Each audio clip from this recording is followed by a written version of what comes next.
Omushomo gwo kushomesa abahingi aba gutebekanisiibwe district ya Kikuube kurabira mu office y'obuhingi aha wa district egi obwo barikutebekanisa abahingi abarikuza kuganyirwa mu project ya government ey'okushukyera emisiri ya Uganda Intergovernmental Fiscal Transfer Program. Ebisale bikendeera n'obugazi bw'omusiri obugenda ne bukendeera. Kuruga enteekaniza eno ijja tujugumbya abalimi twakatunga abalimi hayi 13 abaherezeyo kusaba kwabo. We have the capacity to feed this nation. We know we're in the oil and gas era, but we wouldn't want our people, especially the youth, to deviate away from agriculture. We need to interest them, and that's why government has come in.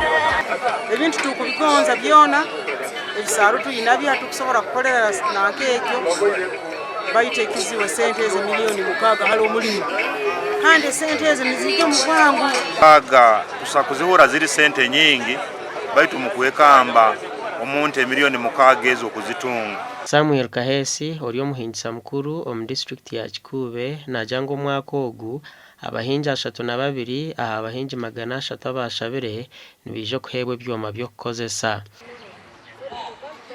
Abantu bahano kunyageze kubazaho abantu tukejo kutunda itaka tukora enfu tukora n'obugeyi ko kikubare nikisoboka